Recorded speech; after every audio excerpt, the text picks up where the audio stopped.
Welcome to Smashing Success Stories. I am your host, Karen. I'm a speaker, trainer, and consultant. This podcast is meant to inspire people who want results without compromising who they are. This is for folks that want to stay true to themselves while living in a world that challenges our humanity. So welcome, humans, champions, legends, to Smashing Success Stories. I'm glad you're here, and I'm glad we're doing this together. Let's get started. Hello, legends. I am your host, Karen, and I am here with my dear friend, Vickie. I asked Vickie to be on the program so that she could share her story, especially since we are coming up on National Overdose Awareness Day. And, well, there's a reason why I brought Vickie on. She has an amazing program of recovery. She does a ton of service work in the community, and she's just the bee's knees and somebody that is part of my network, and I absolutely love her to pieces. So thank you so much for joining us today, Vickie. Well, you're so welcome. My pleasure.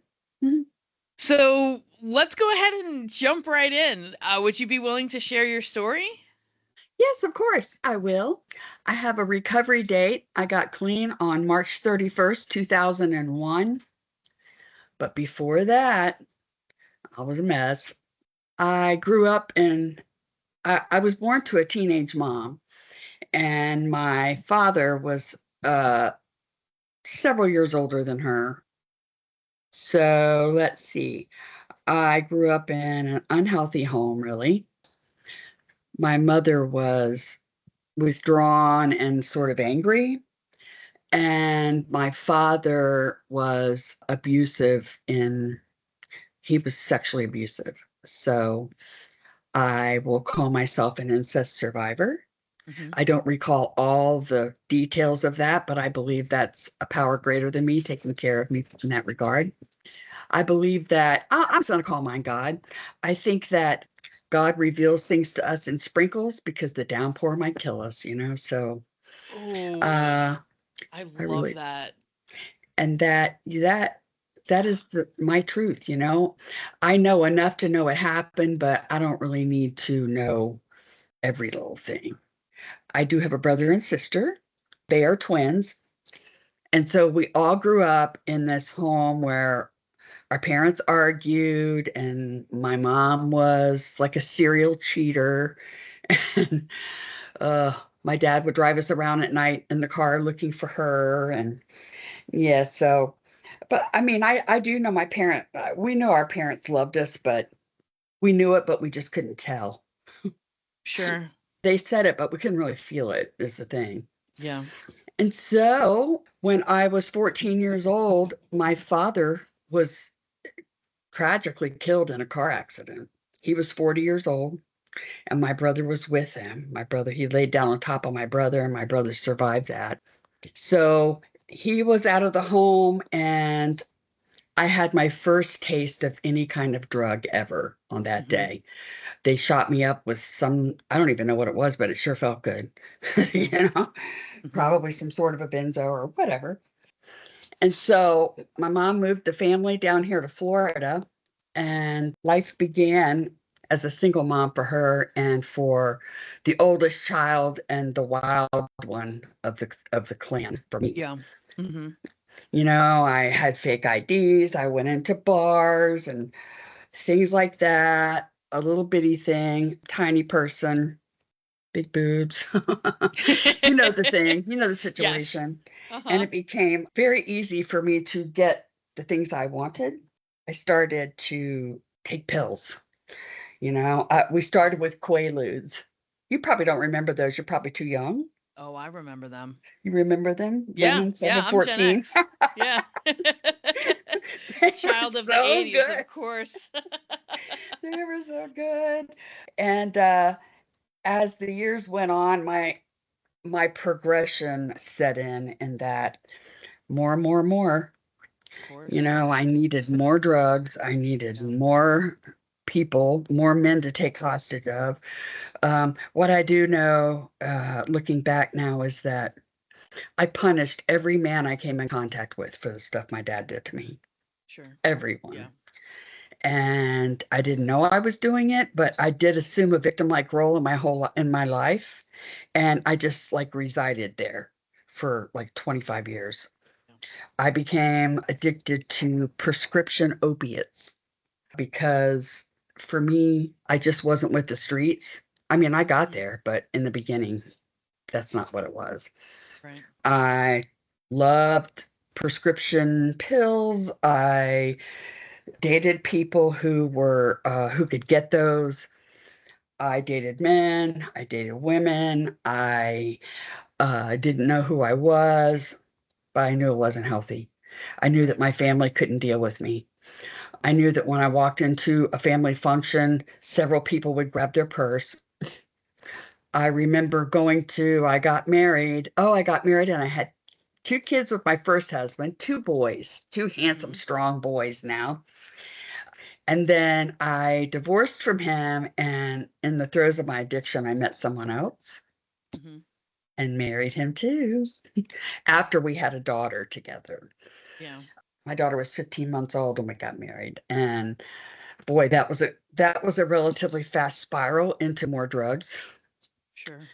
I have had surgeries I didn't need because I manipulated doctors. I have done all kinds of things to get more.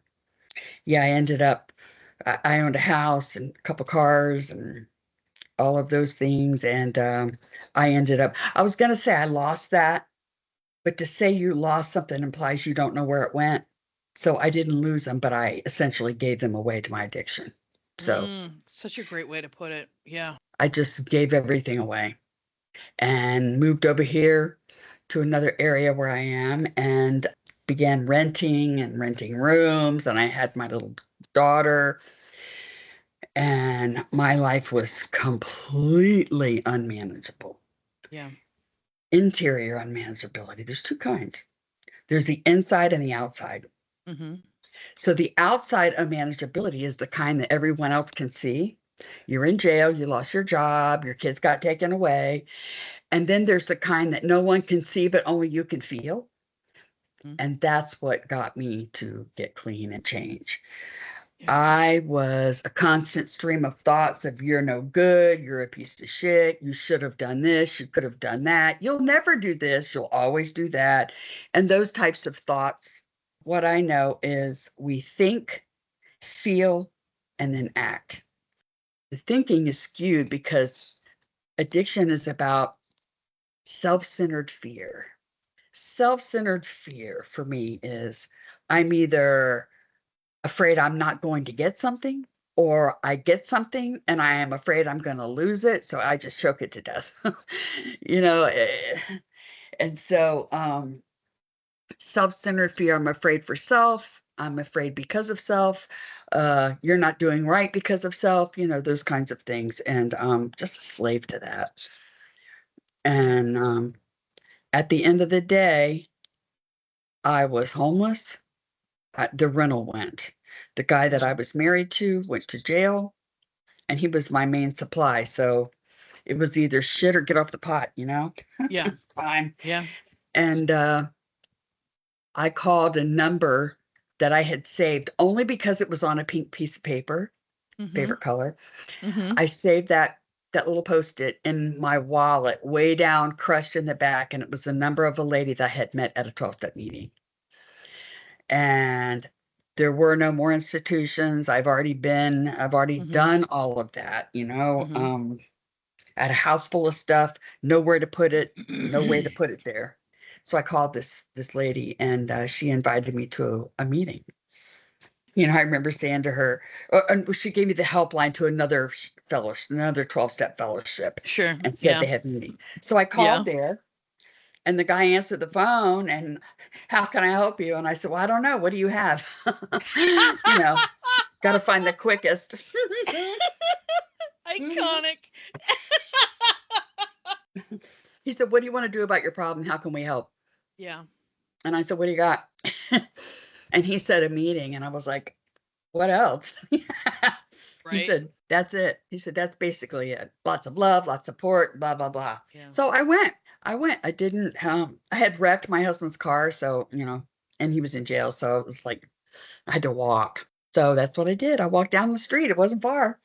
I went to that meeting. I don't remember a lot about it. I do know that I went. Mm-hmm. I do know that people were laughing and carrying on. And I was like, what is happening? Because I so wasn't happy or laughing, I'll tell you that. And so I got onto a prescription medication that would help with withdrawals, medication assisted treatment. I did that because, you know, needles aren't cool. Snorting is not cool. Yeah. And, people talk shit about that nowadays. People around the 12 step, some of them will say that you're not really clean. And there were women that like rejected me Right. because, I was Mm-hmm. on Right. methadone, essentially. Yeah. But Which it was saves keeping, lives.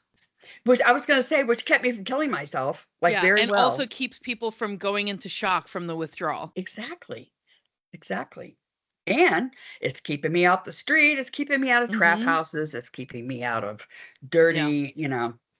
And so I found just a couple women that were like on my side, on my Good. team. Yeah. And so, boy, they gassed me up. It was just the greatest thing. We went to eat. They took me to their Mm-hmm. friends' houses, and I just was like, okay. And when the time was right for me, I started to go down on doses. Nice. And eventually I was able to completely stop that. But I made a promise to myself then in Mm-hmm. 2001 that if anyone comes in behind me that has that kind of assistance, that I would be their biggest cheerleader, that I Nice. would not be judgmental and tell someone they're not in recovery or they're not clean or whatever. Like, who am I to tell someone else that? Well, you're not clean or you're not this. I'm about you are amazing. You Mm-hmm. are the light, right? Mm-hmm. Yes. Keep coming, keep calling, keep everything. Find your tribe, even if it's one or two people, and stick with them. Stick Right. with the winners, man. Mm-hmm. So it's been 25 years Yeah. for me. And I don't even look like the same person, for real. I I remember the pictures. oh, The one from brutal. Springer. Dude. Oh my God. That did Jerry Springer. Yeah. That was a thing. That was a whole thing. Yeah. There were things to deal with because the drugs had put a barrier between myself and the truth, between myself and the God that I had chosen, between myself and reality. So part of my recovery was to mourn the loss of some of I had a baby. I had a baby when I was in my active addiction. Yeah. Yes, she was born and she lived like 3 hours. Someone told me at that time that if I had been more forthcoming, that they could have put me on medication assisted therapy and potentially she could have lived. But I didn't even know about that. I was so full of guilt and shame Sure. that I was trying to keep a secret that everyone knew. you know? So there are things and ways and that I have worked on those that will be an ongoing, a lifetime thing. My amends will go on for a lifetime. I have a 12-step program that I follow that has saved my life. I have worked the 12 steps numerous ways, numerous times. Mm-hmm. I have sponsored, I don't know how many women. I think I have like 9 sponsees right now. Yeah. And a sponsor is a guide through recovery. And you work the steps with that sponsor and find a new way to live. The message is hope and the promise is freedom. That's the deal. You know, Powerful. I still have the same recovery date, March 31st, 2001. That was the day that I was arrested Mm-hmm. for stealing a pair of shoes to wear to a funeral. So, Oh my gosh. seriously, for Wow. real. And that was it because I wasn't like a jail person, you know? Yeah. For I mean, real. I wasn't like, I wasn't used to that. I wasn't used to Yeah. getting caught. I wasn't Right. used to any of that. I was used to getting my own way. But boy, the consequences became, if you don't think there's another bottom, there is. there, Right. there really is. Okay. It'll find you. Here I am, Mm-hmm.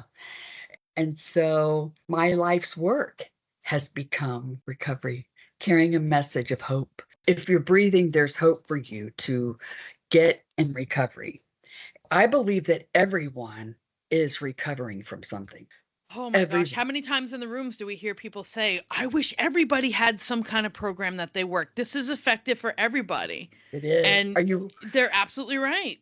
And Are you're you absolutely recovering right. from like a divorce or a loss of Right. job or did your mom die? Like what, everyone Yeah. is recovering from something. Mm-hmm. So I feel so blessed to have been given this gift. The job I have now is just amazing. Should I talk about that? If you're willing to, I would love to hear it. You would? And it'd be a great message to share. Well, it's also a way to leverage your expertise plus your experience to help people. And especially having that experience of being kind of pushed to the outs and being judged, that could Hmm. go one of two ways. And one thing that I've always loved about you is that you went the way of the light. You went the way of this happened to me. I know what it feels like. So I'm going to use this as a way to serve others. And like you're literally doing that right now. So yeah, please share. Well, I worked in a treatment center for 16 years in Mm-hmm. the outpatient level. And after I retired from that, I got this job with the Recovery Community Organization. Mm-hmm. I work for the Volusia Recovery Alliance. Mm-hmm. And that is a nonprofit organization in Volusia County, Florida. And we serve people who suffer with substance abuse disorders and the mental health associated with that. Mm-hmm. And it couldn't be a more perfect job for me because I work out in the field. I go into the women's jail, Mm-hmm. I go into the homeless shelter. We also go into the detox center and the women's treatment center for women and children. Mm-hmm. And we do a thing that is called WRAP. It's a wellness recovery action plan. And Nice. that is what we teach. And that Mm-hmm. is what we, through our lived experience is our degree. Through Mm. lived experience, we are able to show others how to live with new coping skills, with new strategies, with support. We support all people. Everyone deserves support. Yeah. We do that. We have groups that we go. We have a father's group, a dad's group. We have grief group. We provide services to the community through outreach. I'm an outreach queen. Yeah. I love to do the outreach. And we have 3 or 4 different teams. We have a heal team that does Yeah. outreach. We have the dad's program. We have a first responders and veterans Nice. grant. Mm-hmm. And we have the families. We also bring recovery to families of, Nice. which is that is an underserved population. The Yeah. elderly, Mm-hmm. I'm very interested in providing services to the elderly because that is the quickest rising number of overdoses are people 60 and over. Oh my goodness. It really is. And that is because lack of support. Yeah. You have a hip replacement, they give you narcotics because, of course, Mm-hmm. you need that. And Right. then you go home and take it, and you wake up in pain because it's having a breakthrough pain and you forgot that you took it or Mm-hmm. whatever. You take more. And now we have an overdose situation on our Yeah. hands. So we provide naloxone, which is the antidote to an opiate overdose. It's life saving. It really is. And we give that away for free. We train people how to use it. We are involved in all kinds of stuff. And we have an event coming up on August 29th. We have a Perfect. Keeping Hope Mm-hmm. walk. And there we honor those we have lost to the sickness of addiction. Mm-hmm. We recognize them, we honor them, we have guest speakers, we have food and fun for the children and things like that. And that is Yeah. happening soon. And we invite everyone to call the Volusia Recovery Alliance 386-777 PEER 7337 and get more information. We'd love to talk to you. Here for it. I'll also include all that information in the show notes as well. And on the YouTube video, I'll be sure to go ahead and flash it on the screen too. But it'll all be in the show notes so everybody will be able to refer to it. I'll share it on socials too. Oh, very good. Yeah. I think just for today, that's it, I believe. Yeah. Oh, that's awesome. That is awesome. Well, thank you so much for sharing your story, and thank you for so much for the work that you're doing in the community. Of the work that you do in those facilities, what are some like patterns and commonalities that you see? People that are recovering, or people addicts in general, Mhm. the commonalities that I see in those folks and those of us who are trying to recover and what are recovering Mhm. are that there is some childhood stuff. A lot of us have had things happen to us as children, not necessarily by our parents, by Yeah. other adults as Mhm. well, Right. that have harmed us at such a level that we accept responsibility for that ourselves, Yeah. turn it inward. It Mhm. turns into guilt and shame. Mhm. And that shame will drag you down every single day. Yeah. When we come into recovery, we learn what's real and what's imagined.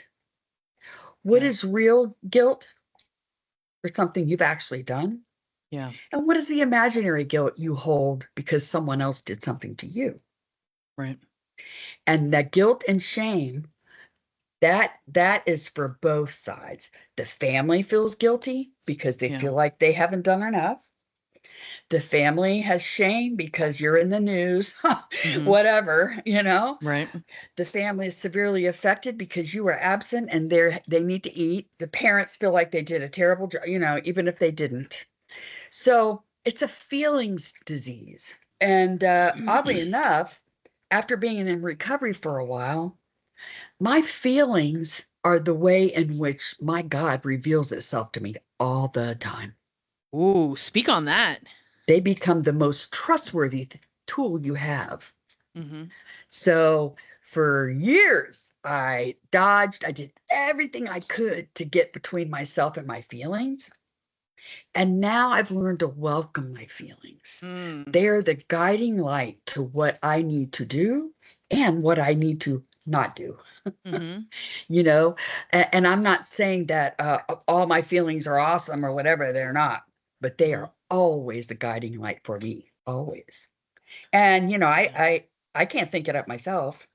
I'm hooked into a power that's continuously has my best interest at heart. It's just up to me whether I'm paying attention or not. Am I Yeah. paying attention? The feelings will let you know if you are or not, right? Mm. That's wisdom. Yeah, That's that's not truth. powerful. Yeah. How do you, now that you're in recovery, how do you manage those difficult feelings, the more vulnerable stuff? I talk about it. I have a sponsor Mhm. that I love dearly and that helps me. And I have a Mhm. network of some really close friends. And I have my husband too. Mhm. He's in recovery as well.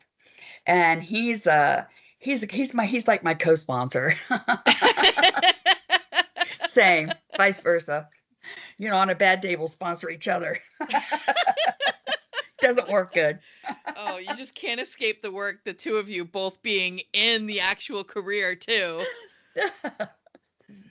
But y'all are And so right. freaking good together too. Like Oh, thank you. I'm glad that y'all are together. It took a hot minute for it to happen, but like It y'all just did. needed to be in that right place. And he had a lot going on, you had a lot going on, and it's like as soon as y'all finally had a breath in your personal lives, the way that you two were just drawn together like a magnet. I was just so elated to see it happen. Like, we try not to cheer on a 13th step, but when we see it actually happening, it's like, no, the two of them, like, that's a good match, dude. Such Oh, a good you're match. funny. Yeah, Yeah, he's a good one. Yeah, he he is. is. Yeah, Hmm. that's awesome. So, any patterns that you see in the people affected by those addicted? Like what brings them into the circle of seeking help? Well, they have become codependent usually. Mhm. And that right there, they rely on the unreliable, right? Oof. Yeah. And it is absolutely devastating Yeah. because we as addicted folks can have periods of abstinence. And during those times, we fall in love with a person all over again. They're this Yeah. wonderful, it's just so delicious. It's like, oh, Or if it's your child, it's like, oh, there he is. There's who he really is. Mm-hmm. But you know what? That's not true, because that doesn't stay unless the person is engaged in some form of healing, you know, some Yeah. form of continued wellness. And so affected family members can be acting out themselves. Mm-hmm. They can be self-harming. I mean, the potential for suicide, for not good enough syndrome, is absolutely there for affected family members and loved ones, friends, Mm-hmm. wives, husbands, whatever. No doubt. Employers, our employers are affected because we're stealing from them, or we get pissed off and burn the place down, whatever Right. analogy ish. They, they're not making money off us because, you know, we're making money off them. So, and Mm-hmm. it's, I am nodding my head in acknowledgement. I'm not about to disclose why that resonates so well with me, because I'm talking well, about stuff that's 10 plus years ago, but mhm. yep. Yeah, you know what? I'm not stealing either anymore. I do believe that if I had continued with that behavior, I wouldn't be here today for sure. Totally. For Yeah. sure, because you can't live a clean life, but you can't be clean and live a dirty life. You just can't, hurting others and self. Oh my goodness. I have a That is short the prayer. truth. Yeah. I have a short prayer that I like to say, and I'm going to Hmm. share that. God, please keep me from hurting myself and others today, and remind me that that choice is mine. So Mhm. good. Like a 7-step prayer, but you know. Yeah. Mine is thank you, God, that I'm safe. Thank you, God, that I'm free. Thank you, God, for the freedom and the clarity that you have given me. Oh, that's excellent. Yeah. Yeah. I used to Mhm. have it like on my passenger side, like kind of like over where the glove box is. Uh-huh. And when I came up and the newcomer meetings I was going to, I was surrounded by a lot of women that were brand new to the program, brand new to recovery. And you know how it is for a lot of folks that are coming up, no car, no job, nothing. Yeah. No, And I nothing. had some of the leftovers of the external still looking pretty good. So I had a car, I had a house, Yeah. and I had means. So I was able to drive them around and take them grocery shopping and all that kind of stuff. And they would see that little note and they're like, "Ooh, I'm taking that." I was like, "Don't take the paper, take a picture of it." Yeah. Take a But picture. don't steal my You're fucking you're prayer. carrying the message back then too. It's Yes, written down ma'am. because I'm like, the chemicals in my brain are causing a lot of trouble for me with remembering stuff. That's why I have to write stuff down. Yeah. Those first 90 days are so brutal. And like, dude, like even the first 2 years, it takes Yeah. a hot minute for like the chemicals in the brain and everything just kind of like get back to what is supposed to be some kind of stability.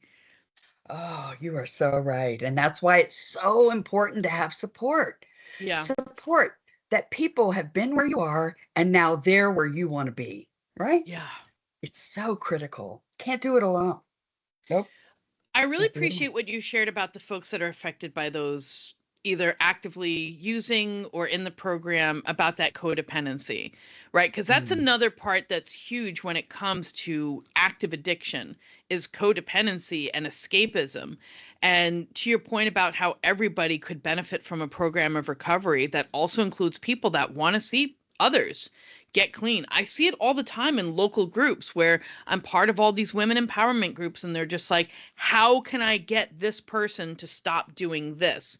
And I am the only voice that will actually speak up. And I'm pretty anonymous in my area while I've kind of outed myself here on the program. mm. But I'm also Edit. not working. No, it's staying because I no longer have the chains and handcuffs of a corporate job where I stayed Oh, that's great. anonymous. Yeah, so I Oh, don't have good. that anymore. So I'm not worried about it anymore. So I am once again like You're free as completely hell. it's girl, it's the best feeling ever. But people will ask, how can I make this person do that? And I'm the only one that's like, here are some resources for you. Here is what you can do.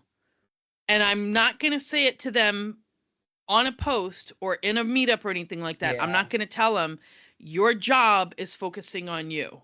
Because just like when we share a message, we can't get everybody clean. We can't relinquish that codependency from just one single moment and one single conversation. For a lot of folks, you have to be consistent. Like I think about, I'm not going to say the names anymore, especially since one's no longer with us, about how you and a handful of people would always go to either the jail or to the person's home. There were two guys specifically that I remember that almost made it a point to push people away, and how you and your husband and a select group of people would always be there for them. And they would share about how they didn't think anybody believed in them, but you were consistently there. That always blew my mind because I am pretty rigid in my thresholds and in my boundaries, and I have a two-strike rule, but I'm brutal about that shit. But that's also worked against me because I could also be blocking my blessings. But you're just like, no, I know that you have burned every fucking bridge, and I'm not giving up on you. No, never. I never How give up. how do you keep, especially when it's like those people are almost seemingly hopeless, and when they're almost blocking their blessings because they don't know how to receive good, they only know how to get attention and energy from doing bad things. Like what keeps you continually believing in them? Well, that's what my degree is, my lived experience. Mm-hmm. Okay. And so I know that, say, the disease of addiction, right? It has a voice. It talks to you. Mm-hmm. And it talks to you in your own voice, which is why it's so believable. Can you imagine if some guy was in your head telling you, oh, just one's okay? You'd be like, what? It is extremely convincing. Yeah. You can do one. No one will know. No one's Yeah. seen. No one's here. You'll go to a meeting tomorrow, whatever. Don't call Yeah. that person. No. And so, because I know this is happening with that person, I just persevere. You know, Mm-hmm. I'm not going to break down someone's door, but when someone calls, someone asks for help, I'll go. Myself and Mm-hmm. one more, two people will go. So smart. That's such a You good know, policy to have. And it's also a good reminder too that like sometimes folks run into having a hero complex. And going ego. alone is dangerous because two addicts together, Yeah, maybe a little on the unstoppable side. bring that third because you're gonna need that Yeah. anchor, man. And you know why? Because I have a support system. I have a Right. support network. Mm-hmm. So I could call some people and say, "Hey, I need to go," and they're like, "All right, I'm on my way." Yeah. Sold. On my Like when way. you're in the throes of addiction, you don't have Mm-hmm. that at all. Yeah. You One know? of the great things about the program too is I find that a lot of us are entrepreneurs and business owners, and some of that is because couldn't get a job, and some of it is because in my instance, and I recognize this in others, we have a code of ethics and morals that are so strong that we cannot conform to that traditional framework. So it makes sense for us to do something that's a little bit non-traditional because that's what works for our program. Yes, that I is so had true. to leave my last job because I was asked to do something that was non-compliant with HIPAA. And I knew more about this. It wasn't even an account. This person was actually blacklisted from using our product. And Oh I boy. knew more about this account than the people that were telling me to do these things. But because the people were trying to impress the next higher up, I didn't care about their job or their position or anything like that. Plus, I mean, I'd also been saving and planning to leave because a year before this happened, I had another event with that particular leader where I was just like, oh, I need to plan my exit strategy. And I did. But I find that we have a really good bullshit meter, right? Like you can't bullshit a bullshitter. Oh boy. Can I So, just tell you how well I yes. am at reading people? Uh-huh. Yes, Extremely, please. Uh-huh. extremely. That's been part of my job when I worked in the treatment center because I had Hmm. dealings with the court system, the felony probation officers and whatnot. Yeah. So it became my job to be able to kind of be a lie detector, but kind of Sure. not. But, Mhm. you know, and again, my feelings guide me at times. Hmm. If I'm sitting across from someone and they're talking and saying a bunch of bullshit, I already know. I just know that Right. because I've Hmm. either done it or I have either been read the same script before Sure. or whatever. And also, people, there are tells. There are tells. People look away. They move. They're So yeah, that's a thing. Hmm. That's another gift or a curse. Hmm. When you're in whatever setting in the same context, a meeting or in a professional setting or working with these families, what, when you see the tell, so In you what know ins straight up somebody's bullshitting, right? Or Uh-huh. deflecting or lying or doing the blame game where they did this because of something. And you're witnessing this and you have the thought, you have the feeling, and then you have the action. So what does that look like for you? And I'll preface it with this. I have zero ability to change my facial expression. I've gotten really good about shutting up and not Mhm. saying the thing that immediately comes to mind. But I still have that initial thing. And something that I get consistently told professionally, I've been told by a former sponsor, you need to control your face. And I'm like, that's the problem, is that I can't. And not only am I not able to, I'm not willing to. So, since you're so good at it, what does that look like for you? Well, then for me, it's time for motivational interviewing. Okay. And how that looks is, you're saying you went down to you stole a bunch of stuff, but you're like, no, I paid for this. And I'm like, did you have a card? Did you use a debit card? Well, yeah. Was it yours? What color was it? It almost interrogation-ish, Mm-hmm. but not really. What bank account did you use? It was cash. Okay, so did you work? Okay, so where'd you get that cash from? Oh, well, so and so's mom said or whatever. Really? Uh, okay, well, is her mom wealthy? Question asker extraordinaire right here. Mm-hmm. And so motivational interviewing is critical when you're trying to connect with someone else because the truth is always in the details, the Mm. little details, you Mm-hmm. know? Like the lie can be big, but the truth is so small that if you can Mm-hmm. touch it, there you go. And also being careful how important, how critical is it for me to like call out or whatever. Mm-hmm. I'm good at connecting with people, all people. And so I find it extremely important to find something in common with that person and kind of expound on that, make Mm-hmm. that into a thing. The conversation becomes more free, sit back, relax, whatever, and then there you go. And so when a person admits that they've used or whatever the situation may be, I mean, my next question would simply be like, how can I help? What can I do? Yeah. Because I will do Mm-hmm. whatever I can to help. What would that look like for you? For How can I sure. support you? It's okay. You can heal from this, and I can help you do that, but will you let me? Mm-hmm. Like that. Yeah, that's incredible. And what a great way to connect with folks, right? Because we know that the antidote to addiction, that isolation, the antidote is connection and community. Correct. Correct. So what do your kids do? You know, Right. what kind of Mm-hmm. kids do you have? Mm-hmm. If you know they have kids, yeah, they look like you or their mom. So Yeah. there are a million trillion ways to connect with folks and be authentic all the while, you For know, sure. because Yeah. I'm you people, you Mm-hmm. know? Yeah. Do you find that depending on the environment, kind of shifts the way that you have to communicate with people? Yes. I'm relieved to hear that because Yes. I have motivation for that question, but I want to hear your insight.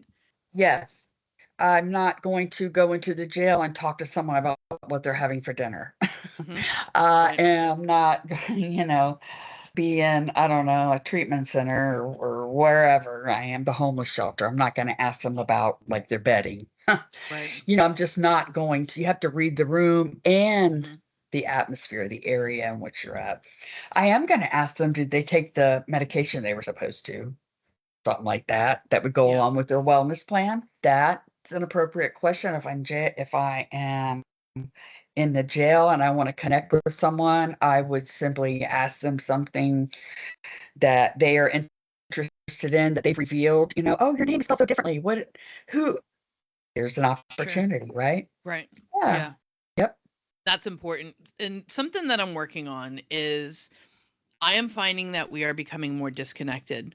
Technologically, COVID played a huge part of it. Now, with AI being so prolific, people have an expectation of what others should be instead of realizing that we have so much in common and so much to connect with people. And we as a society are starting to show signs of failing when it comes to that connectivity and that type of community. Mm.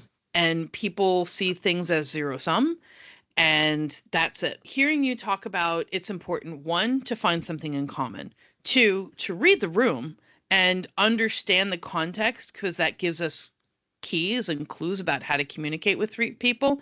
And three, the most important thing about being authentic, right? Because you talked about having a bullshit meter. Well, I also firmly believe that people who are homeless, people who are addicted, people who are in recovery, people that have convictions, we have really strong bullshit meters Oh, because we ran the fucking gambit. Like our bag yep. of tricks is fucking empty because we Mm. used them all. So we know what to look for because we But we played the game. remember. Yeah. We remember. Yep. That's exactly right. It's hard to kid a kidder. I think that's something that a lot of folks struggle with because, like, there's the perception about addicts, right? And about people in recovery and about people who have used drugs or have had convictions.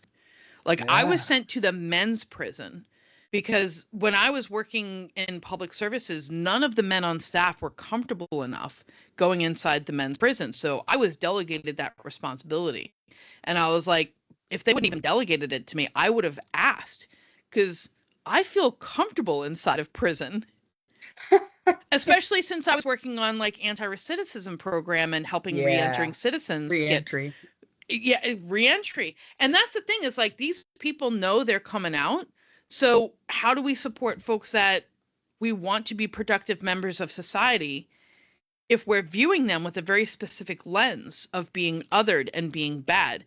And the Judgmental. Yes. guys that I worked with when they came out, they got on a schedule, they got housing, they got jobs, they got in recovery, and like they'd been clean for years because they were in the system and they were just like, I want out. And like they were successful, and that's something that we see when people get out of incarceration or leave the military or get clean. If Mm. they don't have a program, that same stinking thinking will get them in the same exact position that they were in before they got dry, before they stopped using. Because there's a difference between being in recovery and not actively using substances. There is That's a right. difference, Yeah, it's misery. That's the difference. right? And like whatever it works with, like you talk about the benefits of a 12-step program. People have gotten and stayed clean with other programs. The crux is getting off the shit and getting involved in a community, getting a program and having that consistency, Yeah. because that is what is going to, like you talk about your network and how, you go with another person in recovery when you're about to go help somebody. Well, there are many, many pathways. Mhm. And where I work, that my job I have, we welcome all pathways to I recovery. love it. Oh, there's church, there's Mhm. mental health services, there are, rebel recovery, there's all kinds of celebrate recovery, Mhm. every different way. Yeah. Find something that works for you Right. and do that, right? Yeah. And I believe that if you are headed toward your own wellness, you're on the Mhm. right track. And I support that. And if I can help, I will. Yeah. That's right. Yeah. I love that because it's so important to have a reason to get clean and a reason to stay clean. That's right. And they can be very different, and that's okay. That's okay. Yeah. I got clean because I was sick of myself, but also I was worried about my kids, primarily my daughter, because her Mhm. dad was in jail. At Mhm. least my two sons had a great father, even if they had not a great mother. Um, but I Well, they have stayed a great clean. mother now.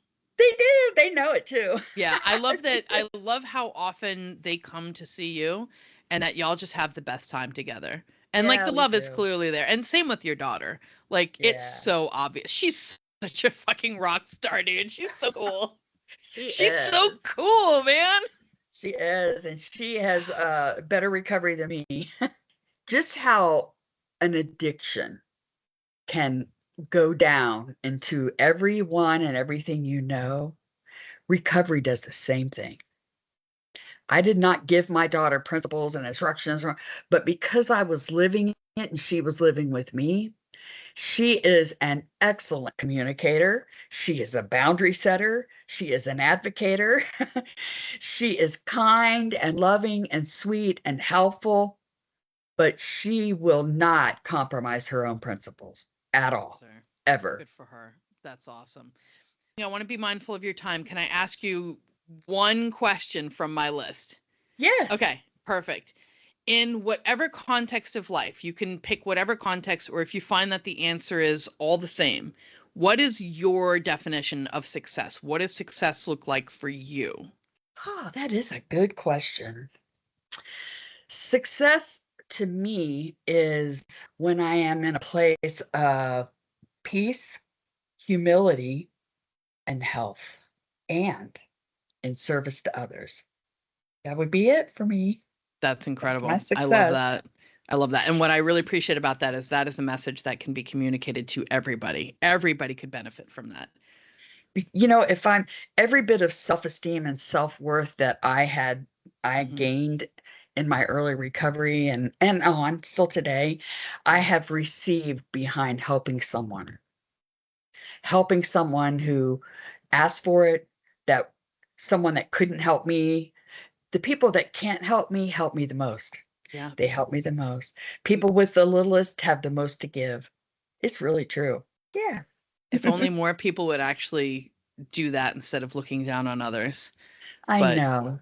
I think that's why so many of us who have hit the bottom are so spiritual, genuinely spiritual, not dogmatic and not judgmental, but actually spiritual because we know what that bottom feels like and we don't look at others that way. Right. Big Right. difference. That is a gift that I have been given that I cherish. I have compassion. I have a compassionate ear. Hmm. I have a free spirit Yeah. and a wild soul. So I'm with it. Yeah, I love it. Yeah. Well, Vickie, I love your guts. You I love you are a too. shining light. You are truly one of my favorite people on this planet. And Aw. my life is better because you're in it. And I love you. My life is better because you're in it. I love you Mm. too. I'm going to Gotta gobble be that my up. Gobble, gobble, bestie. gobble, gobble. Thank I you so love much you. for being here. I love you so much. And we keep in touch every day. I will talk to you Yeah, later girl. We today. always talking. All All right, right, honey. Bye bestie. now. Love you bunches. Bye. Bye. Thanks for being here. New episodes go live every Monday and Thursday. Subscribe, share, and follow Smashing Success Stories on Threads, Instagram, and YouTube. Bonus content and exclusives are available to patrons. Check out patreon.com/Smashing Success Stories for membership tiers and details. And always remember, whoever you are, wherever you are, just know that you are loved and that you are important. We are in this together. Till next time.